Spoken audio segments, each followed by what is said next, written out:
আমাদের মনে হয়েছিল যে পরীক্ষাটাকে যদি আমরা সকাল 9:45 থেকে 1টার মধ্যে করি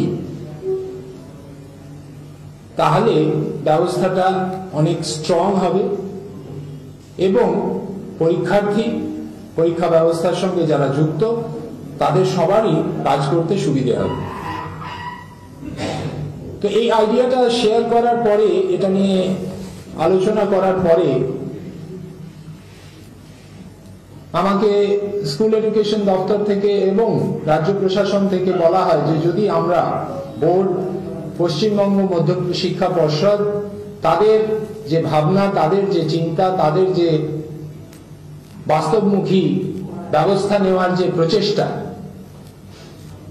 বোর্ড যদি নিশ্চিত হয় তাহলে সরকার,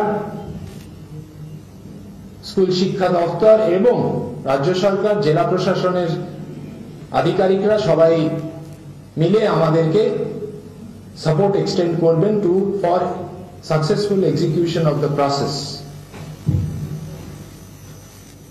সেই মর্মে আমি আপনাদের কাছে জানাতে চাই যে মাধ্যমিক পরীক্ষা 2024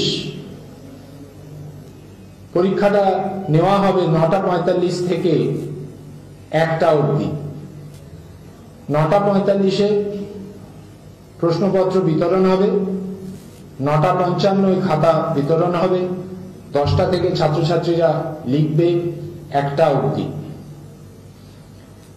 তার মানে এই, যদি একটু ভেঙে বলি তাহলে 8টার সময় আমার টিচিং, নন টিচিং সহকর্মীরা, অফিসার ইনচার্জরা সবাই কেন্দ্রে থাকবে 8টা থেকে। 8:30টার সময় ছাত্রছাত্রীরা কেন্দ্রে পৌঁছতে পারে, ঢুকতে পারবে 8:30টার পরে। 9:15 ইনভিজিলেটরদের কাছে সিল্ড কোয়েশ্চেন পেপারের প্যাকেট যাবে। 9:35-এ তারা হলে ঢুকবে। 9:45-এ কোয়েশ্চেন পেপারের প্যাকেট সবার সম্মুখে খুলে প্রশ্ন বিতরণ হবে ছাত্রছাত্রীদের, মানে পরীক্ষার্থীদের মধ্যে। 9:55-এ খাতা দেওয়া হবে, 10টা থেকে তারা পরীক্ষা লিখবে। আমরা যে ভাবনা, যে চিন্তা থেকে কাজটা করেছি মূলত, সেখানে মূলত মনে রাখবেন যে এই সিদ্ধান্ত আমি একা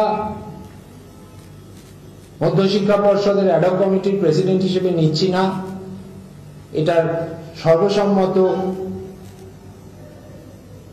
রেজলিউশন আছে অ্যাডহক কমিটির সব মেম্বার সর্বতোভাবে স্বাগত জানিয়েছেন এবং এই রেজলিউশনকে অ্যাডপ্ট করেছেন।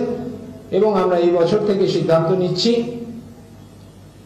যে 2রা ফেব্রুয়ারি থেকে যে মাধ্যমিক পরীক্ষা 2024 শুরু হচ্ছে, সেই পরীক্ষা 9:45 থেকে 1টার মধ্যে হবে। মাধ্যমিক এবং উচ্চ মাধ্যমিক দুটি পরীক্ষার সময়সীমা যে এগিয়ে গেল, সেই সম্পর্কিত নোটিফিকেশান আপনাদের আমি সরাসরি স্ক্রিনে দিয়ে দিচ্ছি। আপনারা চাইলে ভিডিওটাকে পজ করে দুটো নোটিফিকেশান পড়ে নিতে পারেন। অফিসিয়াল ওয়েবসাইটগুলোতে গিয়ে সরাসরি ওই নোটিফিকেশানগুলো দেখে নিতে পারেন। ভিডিওটি আপনার উপকারে এসে থাকলে একটি লাইক করবেন। এই ধরনের আরও লেটেস্ট আপডেটেড ভিডিও পাওয়ার জন্য চ্যানেলটিকে সাবস্ক্রাইব করে অবশ্যই সাথে থাকবেন। ভিডিওটি শেষ পর্যন্ত দেখার জন্য অসংখ্য ধন্যবাদ।